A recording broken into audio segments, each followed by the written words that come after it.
un Français aujourd'hui, ça peut être je sais pas moi, un noir de différentes origines, Côte d'Ivoire, Sénégal, Mali, ça peut être un blanc, un turc, je sais pas moi, ou un arabe, pareil, un marocain, ça peut être n'importe qui aujourd'hui peut être est français. En fait, je pense même pas que ce soit un terme qui ait une autre définition que le fait d'avoir la nationalité française. C'est un fait qui est légal. À partir du moment où on est dans ce pays, on a la nationalité française. À partir du moment où on vit dans ce pays depuis un certain temps, on peut se faire naturaliser. Mis à part ces définitions légales, je ne pense pas que ce soit une notion sur laquelle il y ait débat. On peut débattre sur les cultures qui sont présentes dans ce pays, on peut débattre sur l'intégration. On peut voir que certains sont plus ou moins intégrés que d'autres, mais ça, après, déjà, à mon avis, il faut un certain nombre de points de vue assez variés sur la question, et je ne pense pas que durant ce débat, on ait eu une variété assez importante de points de vue. Je pense notamment aux habitants, comme on dit, issus de l'immigration, habitants des banlieues, etc. Je ne pense pas qu'ils aient eu vraiment la parole pendant ce débat. Nous, aujourd'hui, on se considère comme Français. Moi, pour ma part, en tout cas, je me considère comme Français. J'ai pas envie d'être un poids pour la société ou autre, parce qu'aujourd'hui, nous, si on va dans nos pays respectifs, d'abord, on nous prend pour des Français. Et ainsi, en France, on nous prend pour des étrangers. Donc, on a un petit peu, excusez-moi l'expression, le cul entre deux chaises.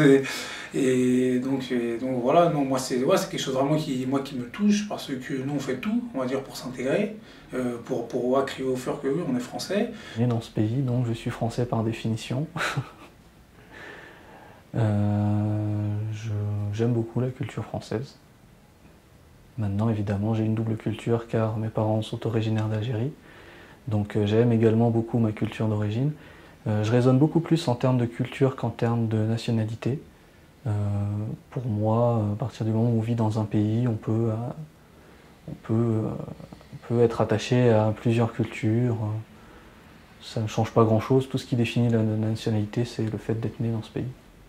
On est français, on est né en France, on a la culture française, on a l'école française.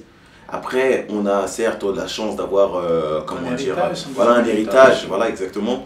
On a des origines, moi malienne, Wilfried ivoirienne. On s'en sert aussi, donc c'est un peu important aussi de les garder, mais on est français avant tout. Donc nous dire qu'on est immigré ou fils d'immigré, moi j'ai du mal un peu à cerner un peu le sujet. C'est vrai que je ne suis pas fan de politique, mais moi avant tout je me sens français. Et certes j'ai des origines maliennes, comme certains ont des origines bretonnes, donc je pense que c'est à peu près, pour moi c'est la même chose, quoi. Moi je me sens français avant tout. Ça transpire que je suis français. Moi j'ai un comportement qui est on ne peut plus français. Dans ma manière de faire, dans ma manière de parler, dans ma manière de m'étaler, dans ma manière de riposter, dans ma manière de gueuler, ça fait partie de moi. Donc c'est vrai que essayer de me justifier en disant je suis français parce que j'aime la littérature ou j'aime... Non, c'est pas pour ça. J'ai une identité particulière qui fait que je suis français à part entière, avec une double culture. Parce que c'est vrai que chez moi c'est énormément présent. Mais voilà, je me sens pleinement français. J'ai un quart espagnol, un quart portugaise et moitié française. D'accord. Et qu'est-ce que vous dites alors? Vous dites... Je dis que je suis française, mais que j'ai des origines étrangères, hispaniques, enfin voilà, ibériques. Mais je me présente comme française, ça très clairement. Ça me choque un peu, le mot est peut-être un peu fort. On va dire ça me perturbe. Des personnes qui vivent en France, qui sont nées en France, qui ont la nationalité française, qui bénéficient du système, qui ont aussi les problèmes qui vont avec, hein, mais qui sont ici et qui se revendiquent que étrangers. Ça voilà, c'est quelque chose, j'ai du mal à le concevoir. Après que les personnes se revendiquent et français et étrangers, donc de leur origine, et français et algériens par exemple, ça me pose aucun souci et je le comprends vraiment totalement. Le problème qu'il doit certainement y avoir maintenant, c'est que les jeunes sont un peu paumés. Je pense qu'il n'y a plus beaucoup, enfin il y en a certainement encore un peu, mais il y a de moins en moins de Français de souche qui sont 10 générations de Français. Donc finalement tout le monde se recherche un peu, il y en a certains qui le sont entièrement, qui sont nés là-bas mais qui sont venus après ici, d'autres qui sont nés ici. Au final il y a tellement de différences là-dessus que chacun se cherche un peu. Il n'y a pas un Français, un demi-français ou un Français et demi, on est tous Français. Je sais pas, il y en a qui pensent que français, c'est une carte d'identité, non. Moi, je suis français par le... Je sais pas, moi, je vais vous expliquer un peu ma vie. Ma mère est française. Et ma mère vit en Algérie. Elle a la double nationalité, elle aussi. Elle est française, parce qu'elle est bretonne. Elle est née à Paris. Et elle a toujours vécu en Algérie. Et elle est algérienne en Algérie. Je vois pas pourquoi en Algérie, on fait pas d'identité, de débat sur l'identité algérienne. Et pourquoi qu'en France, on ferait un débat sur l'identité, puisqu'on est tous français. Ça m'a fait réfléchir moi-même pour savoir qu'est-ce que, pour moi, c'est quoi être français. Et d'un autre côté, ça m'a un peu aussi, pas frustrée, mais interpellée pour dire pourquoi ce débat-là, parce que ça, apparemment, ça a fait beaucoup quand même de débats autour de ce sujet-là. Il y en a qui étaient contents, il y en a qui n'étaient pas contents, mais je ne pense pas que ce soit quelque chose d'utile. Ça ramène seulement des problèmes ou à poser des questions qui ramènent des problèmes en fait. Qu'on n'en fasse pas en fait tout un pataquès. J'ai l'impression qu'on en a fait un ministère, un débat, tout ça pour en fait arriver à dire voilà, le problème c'est eux, c'est la burqa, c'est les trucs. Donc en l'occurrence le débat revient aussi en ce moment avec les histoires de prières dans la rue, avec les sondages de Marine Le Pen, il y a plein de choses. Je suis très très à cheval sur l'actualité. Plus les révolutions dans les pays du Maghreb qui nous touchent forcément de près ou de loin. Donc à un moment donné, j'ai envie de dire, on ne se retrouve plus. Et là par contre, et beaucoup plus qu'au moment où le débat de l'identité nationale a été instauré, là par contre je ressens, chez beaucoup de personnes, je ressens quand même une sorte de lassitude. Les gens commencent un peu à être exaspérés de tout ça. Il y a des moments où on ne se sent pas du tout français parce qu'il y a plein de choses dans la vie de tous les jours. Les gens qu'on côtoie justement par rapport au boulot, quand on veut faire des démarches pour essayer d'avancer, on nous montre clairement que c'est pas parce qu'on a la nationalité que... Mais c'est dans les deux sens, que ce soit ici en France ou quand on rentre au pays aussi, des fois, les gens ils nous font ressentir qu'on n'est pas vraiment soi-disant des Cap-Verdiens.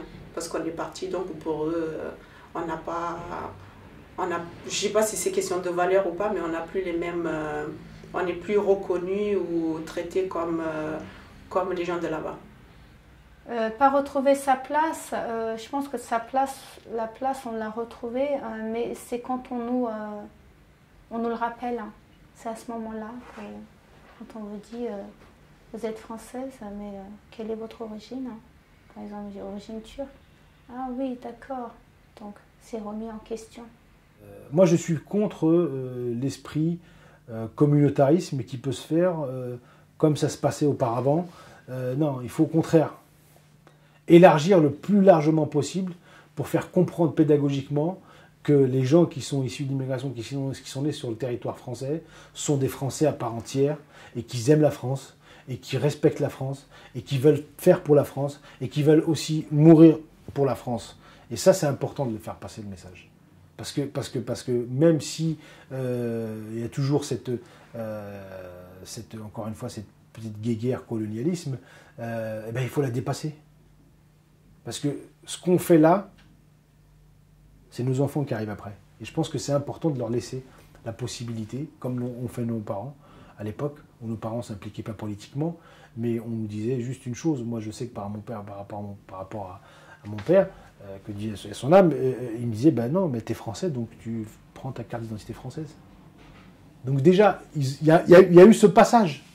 Donc à nous aussi de faire passer un autre passage pour faire comprendre aux gens qu'à un moment donné, entre guillemets, ces minorités sont les enfants de la République de demain. C'est dommage que certaines choses sont utilisées pour faire passer sa propre volonté et non la volonté à l'avantage de tous. C'est là où je le regrette.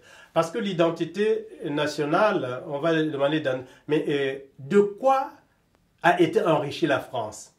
C'est pas seulement des autochtones, mais la France a été enrichie avec l'apport de tous ceux qui sont venus aussi ailleurs. Regardez par exemple quand le général de Gaulle lance son appel à Londres. Mais où est-ce qu'on a répondu le premier? C'était à Brazzaville. Or, c'est cet étranger-là qui a répondu pour dire notre mère patrie est en danger. Parce que nous, on nous a appris des chansons que nous chantions. La France est belle, ses destins sont bénis, vivons pour elle, vivons, vivons unis. Or aujourd'hui, on veut qu'on dise ça c'est le national et ça c'est l'étranger. Bon, et cette identité-là, je ne sais pas comment on va vraiment la vivre. Parce que moi, j'ai de la peine. J'ai de la peine. Ouais. Parce que tout ce que j'ai aimé, tout ce que je considérais est en train de tomber en lambeaux.